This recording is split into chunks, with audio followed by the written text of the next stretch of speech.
yo, what a show it was. What a show it was. Ladies and gentlemen, do not adjust your set. It's Hitman Cause.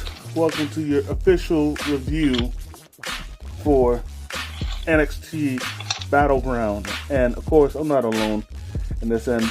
Please welcome as always, the humble man, Gary. Welcome to the contracts. Yo, what's good, my man, Cause fan. Ain't shit, man. You ready to get down with this? Yes, sir. Let's do this shit like Brutus, my nigga. Alright. Start things off, we had Sol Ruka defending the NXT Women's North American title against Kalani Jordan. Yeah, that's right, man. Now, I will say this match was a lot better than compared to their match that they had a year ago. Right.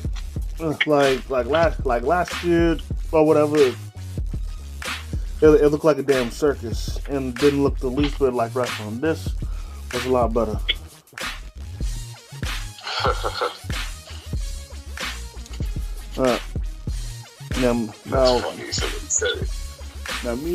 Now, me personally, there was some pretty dope spots I saw here, like it was like Sol Ruka hitting the X Factor from the top rope, or when Kalani was outside and Sol Ruka hit the Sasuke special on her. Oh yeah. But there was a tiny bit of shenanigans, sort of, where Kalani Jordan tried to do her split-legged moonsault. However, Zario pulled Sol Ruka out the way, which in turn got her ejected. Oh yeah, correct. But that was crazy. But during the confusion, freaking Sol Ruka hit the absolute craziest soul snatcher, in which she did an 054 splash, reverse 450 splash, while doing it. Yeah, correct, man. Yo, that shit was, I don't know what to say. Yeah, man. Honestly. But anyways, moving on. We had that boy Mike Santana.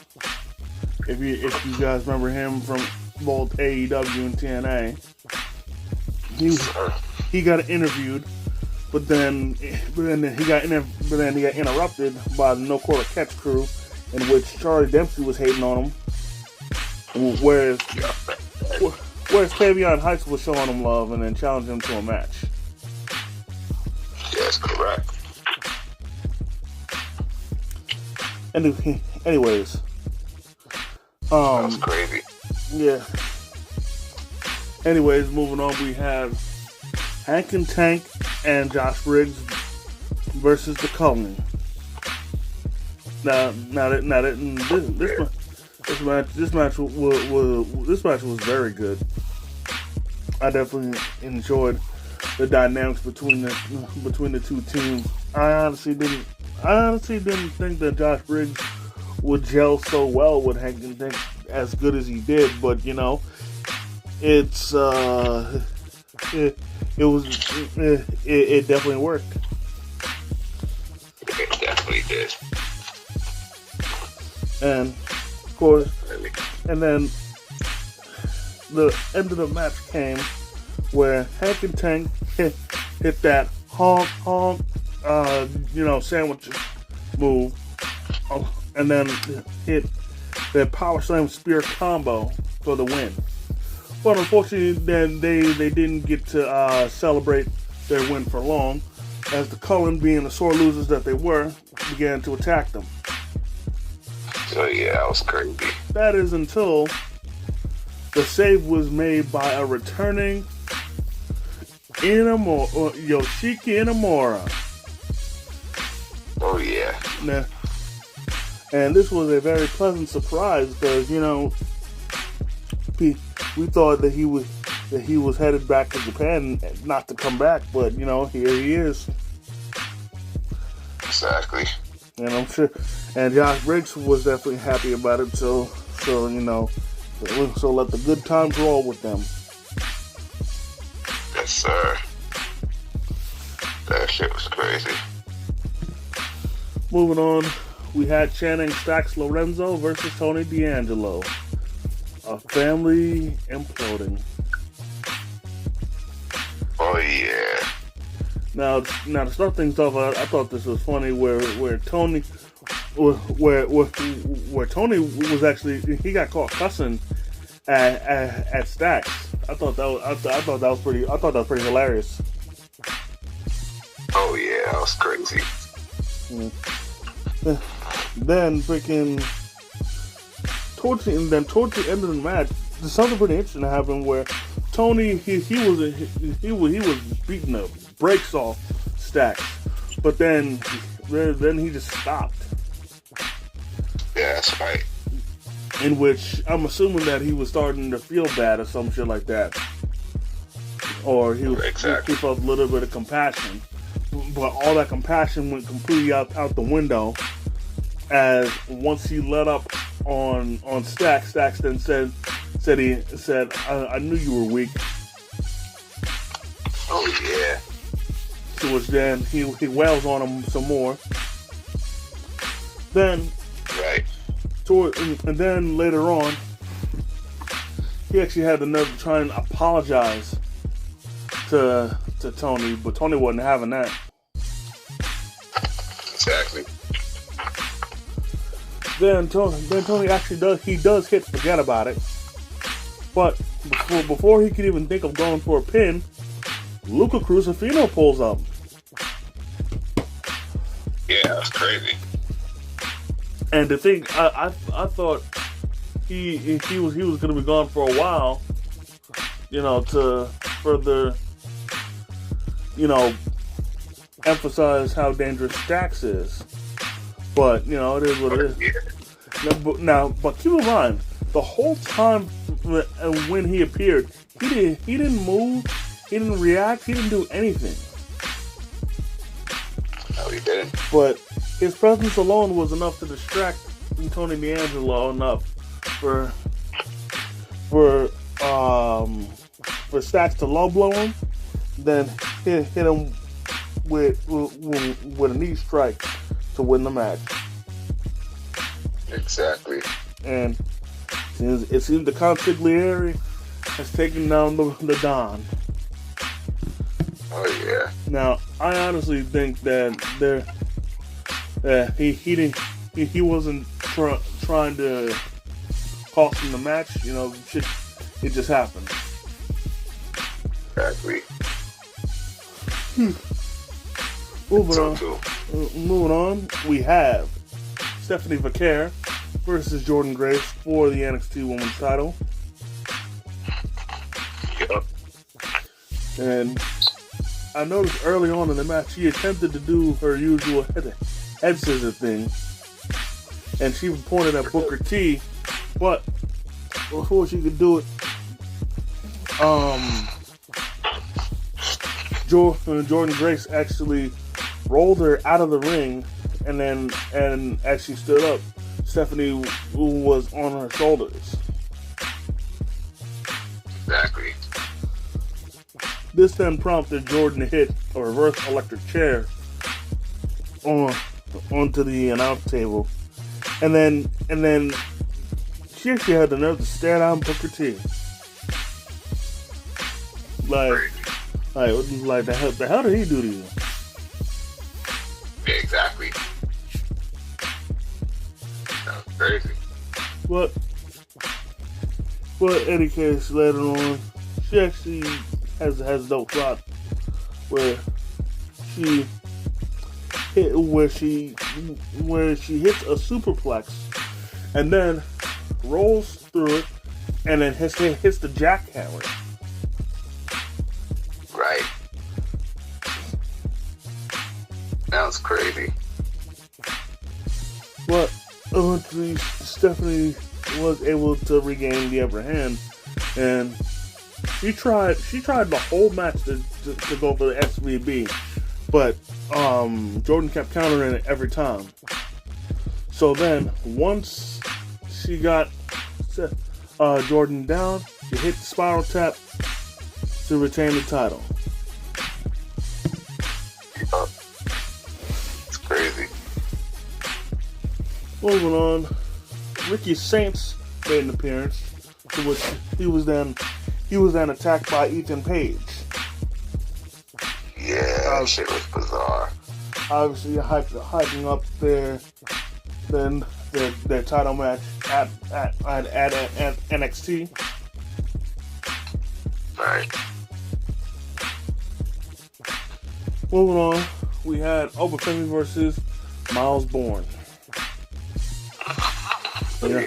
You know, I really like that Miles Bourne has taken a step back from. Yeah. I really like that Miles Bourne has taken a step forward to get out of the shadow of No Quarter Catch Crew, in which he now stands out as his own man. Oh yeah, that's crazy. Like, yo, man, this whole match, people view like, yo, I don't know. Yeah, that'd be insane. But once we speak inside, gotcha. Go ahead. As we're talking about this pay-per-view, I think this whole damn pay-per-view is better than Backlash.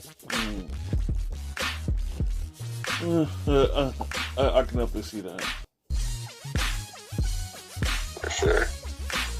Anyways, Miles, you know, he shows the heart of a challenger.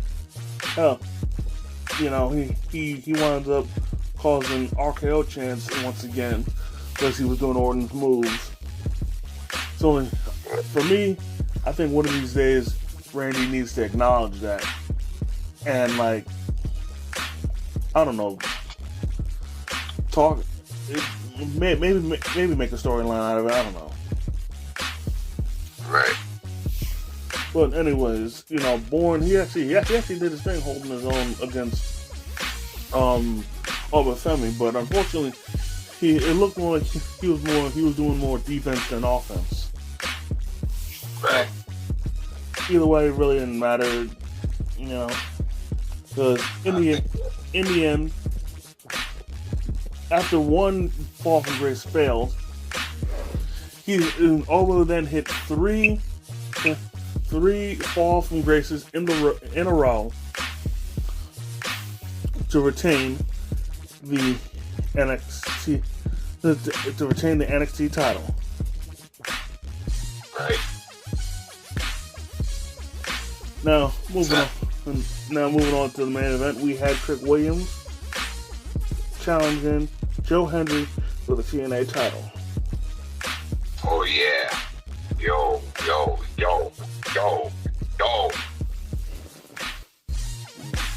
Now I want to get the elephant out of the room, and that was him doing the spinneroonie. And for me, yeah. I'd like to think that was Booker T passing the torch on the Trick, because before he was doing it, Booker straight up gave him permission. He was like, "Give it to him, man. Give it to him." Only problem was the spinneroonie wasn't as I hoped it would. I see what you mean. But hey, you know, it is what it is. That's a fact. But anyways, on to the match. Joe, he actually eventually does hit the standing ovation on the Trick, but thanks to Trick's position, and he was able to get his foot on the rope. Right. Then, as they were fighting outside, Trick hit the bookend through the announce table.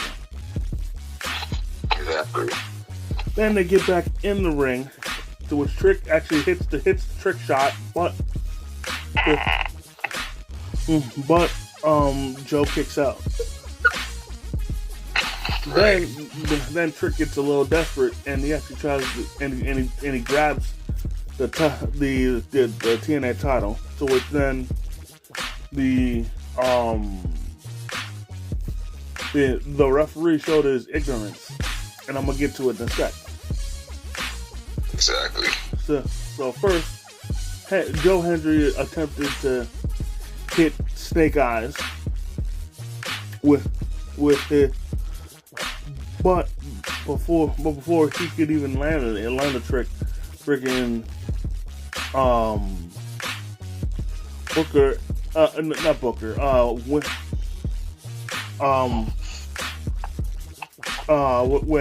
the move was trying to be done, Trick raked Joe's eyes. Right. And then the match came to an end where after that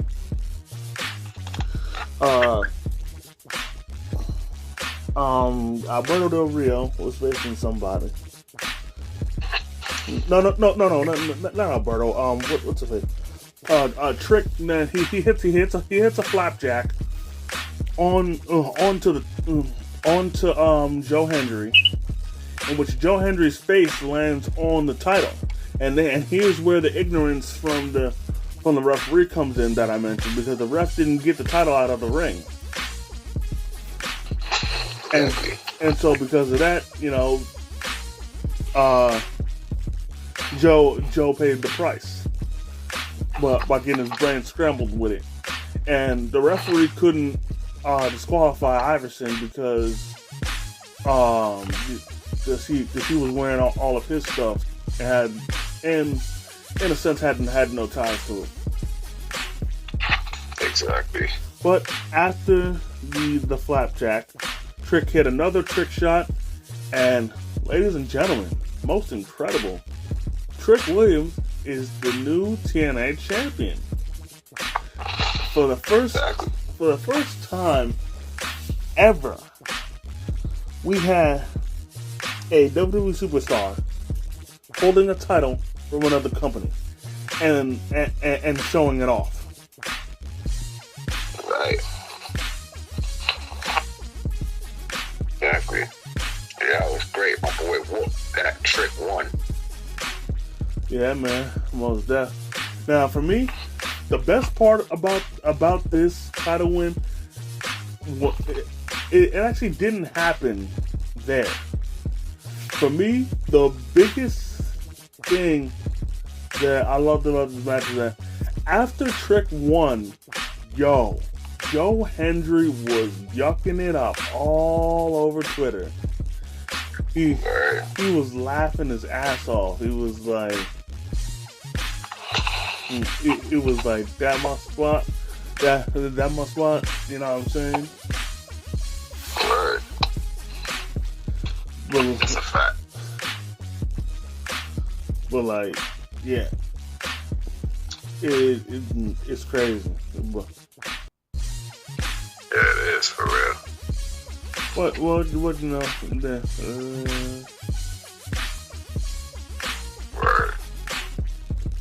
But all in all, this pay-per-view was absolutely great. I definitely enjoyed my time watching this game. Oh yeah. But then again, this is NXT. I expect nothing less from them. Oh, word, facts. So, no. So without anything else going, that's gonna do it for this episode of the Contracts. I definitely want to thank each and every one of y'all for taking the time out of your busy schedule to come and chill with your boys. I definitely want to thank the humble man, as always, for coming through, kicking his wrestling knowledge. Yeah. You already know my man. Cross painting. Oh, hell yeah, my nigga. Yeah. So, be right back here. Sorry to cut you. We'll be right back here coming at y'all with the predictions for coming right back at you this upcoming week with predictions for WWE Money in the Bank. Yes, sir.